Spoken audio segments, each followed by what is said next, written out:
کتاب الاسراء اور اس میں مقام ادنا اور الرحمن کے ساتھ چنی ہے وہ ملاقات ہے. تو قرآن کے حوالے سے تھی جو ہم نے پیچھے پڑھی تھی، امام غزالی کی کتاب جواہر القرآن و درر ہی، اس کے حوالے سے تھی. تو اب اسی کو ہی آگے لے کے چل رہے ہیں. شیخ کہتے ہیں پس سن کہ الرحمن بزبان ترجمان تجھے کیا کیا اسرار قرآن اور جواہر فرقان بتا رہا. اسی طرح دھاگے میں پروئے گئے موتیوں اور جواہر، گلے کے ہار، سمندر کے سیپیوں کے گوہر، کبریت کے رموز اور یاقوتوں کی جلا وغیرہ.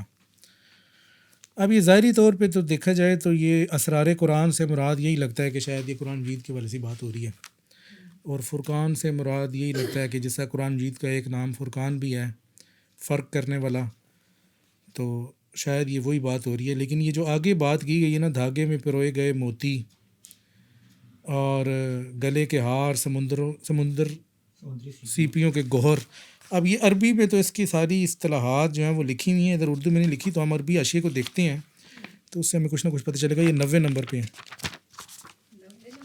عربی 90 نمبر پہ، پیج نمبر بنتا ہے جناب 314. اچھا، یہ جو ہے نا تمام اصطلاحات امام غزالی کی کتاب جواہر القرآن و درر ہی سے ہی ہے.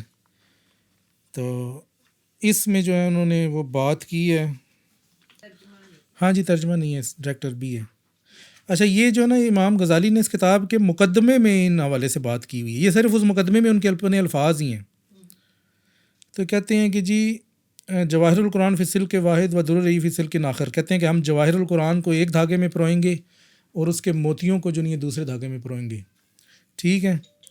کہتے ہیں کہ سلک الجواہر جو نہیں ہے، جواہر جو دھاگا ہے، اس سے مراد معرفت کے نور کا حصول ہے، انوار کا حصول ہے.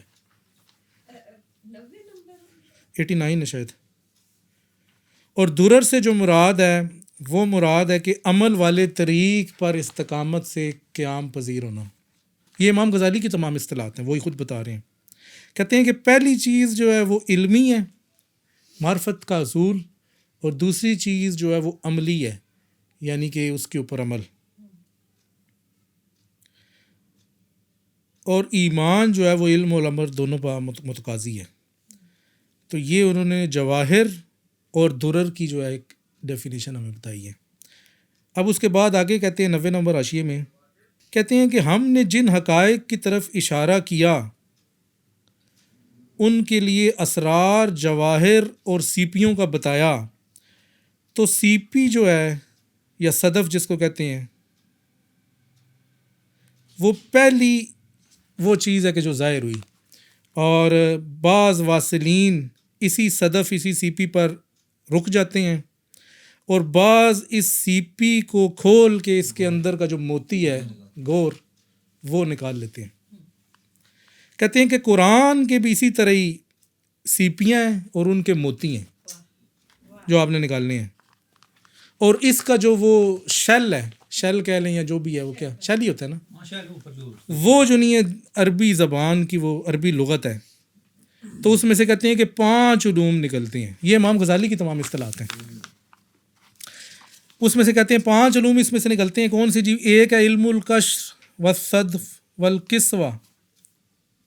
کہتے ہیں علم لغت، اعراب، الفاظ، علم نحو، اعراب کی وجوہ، علم قراءات، اس کی صوتی کیفیات، حروف کی صوتی کیفیات، مخارج کے حروف، اور یہ جو ساری چیزیں نکلتی ہیں تو یہ کہتے ہیں یہ علوم صدف اور قشر ہیں.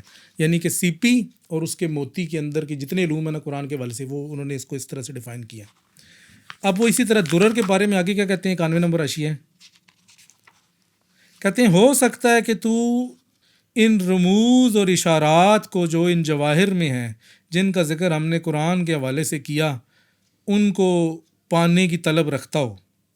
تو یہ جان کہ کبریت احمر، ایک کبریت احمر کا بھی لفظ آیا تھا نا، کبریت احمر مخلوق کے نزدیک عالم شہادت میں اس کیمیا سے، کبریت احمر وہ کہتے تھے ریڈ سلفر، وہ ریڈ سلفر سے کہتے تھے کہ جی یہ ایسی چیز ہے نا کہ وہ کسی بھی ڈالی جائے تو اس کی وہ خاصیت چینج کر دیتی ہے. جو سونا، پرانے طور پہ تو سونا کے حوالے سے کیمیا کو استعمال کیا جاتا تھا نا، تو انہوں نے اس کا نام پھر کبریت احمر ہی رکھ دیا کہ جس وہ خاص چیز پہ ڈالے تو سونا بناتی ہے، ہر ایک کو نہیں بناتی.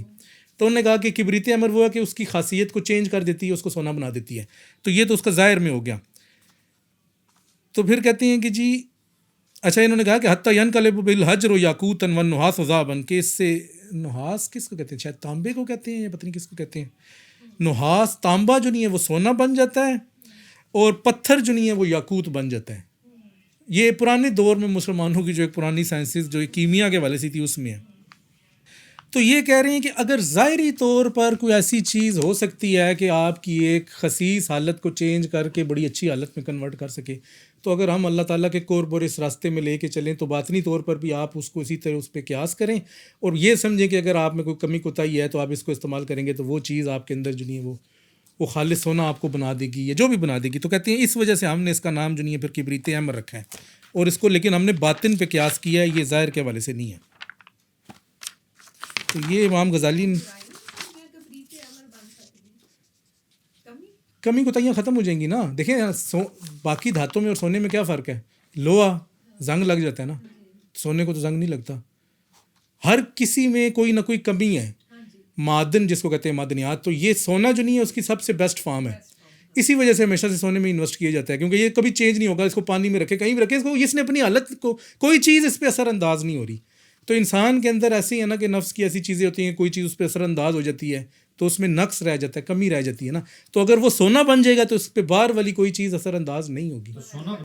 اچھا یہاں پر شیخ نے بھی کبریت امر کا لیا. اچھا یہ اسرار قرآن اور جواہر الفرقان جو ہے نا، اس سے ایک تو مراد وہ ظاہر قرآن بھی ہے، لیکن ہم آگے چل کے دیکھیں کہ جب شیخ اس حوالے سے بات کرتے ہیں نا تو وہ قرآن جمع کو کہتے ہیں، فرقان فرق کو کہتے ہیں. تو یہ انہوں نے وجود کے حوالے سے بات کی ہے کہ وجود کی جمع اور وجود کا فرق، اور بعد میں پھر وہی وحدت الوجود کے حوالے سے شیخ پہ جتنے اعتراضات بھی ہوئے. تو یہ آگے ہم دیکھیں گے کہ شیخ ادھر وجود کی بات کر رہے ہیں، کیونکہ وہ صرف اس ظاہر کی قرآن کی بات نہیں کر رہے، یہ اس سے آگے کی بات کر رہے ہیں. اچھا اب آگے چلتے ہیں. واقعی تو وہی ہے کہ اے سالک کان لگا کر ان غامض اسرار کو سن، اور بصیرت کے ادراک کو تیز کر کے ان چمکتے انوار کو پائے. اسی طرح کلیت ازلی کی بدولت کلیت ابدی یعنی عالم سے فنا ہو. ہم نے ان اسرار کے چشمے تجھ پر واضح کیے، اور تیرے سوا کتنے ان کی طلب میں آئے لیکن انہیں روک دیا گیا.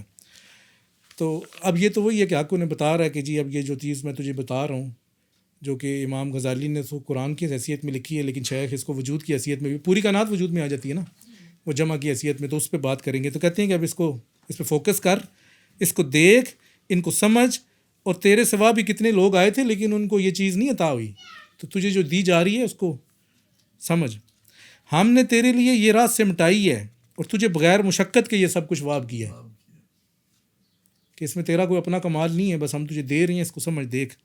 لہٰذا حضرت الہیہ کے سمندر میں غوطہ زن ہو اور اس سے خاکی قوالب بنا. ابھی دیکھیں نا بات پھر وجود کی آ گئی ہے. حضرت الہیہ حق تعالیٰ سے اس تمام کائنات کا وجود جو نہیں ہے وہ نکلا ہے نا، اسی نے ایجاد کی ہے نا. تو کہہ رہے ہیں کہ حضرت الہیہ اور اس خاکی قوالب کے وجود کا جو ربط ہے آپس میں وہ سمجھ، کہ غوطہ زن ہو اور اس سے خاکی قوالب بنا. کہ مغز کے ساتھ ویسے ہی چھلکا ہے جیسے قلب کے ساتھ جسم. چھلکا اس کے اوپر وہی لیئر ہوتی ہے جو کہ اندر مغز کو جو نہیں چھپا لیتی ہے.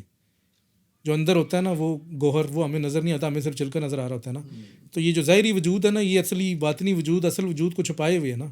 تو ہم تو ظاہر کو دیکھ رہے ہیں، ہمیں باطن کو تو پیچھے نظر نہیں آ رہا کہ کیا ہے. تو اس وجہ سے کہا کہ مغز کے ساتھ چھلکا ہے جیسے قلب کے ساتھ جسم ہے.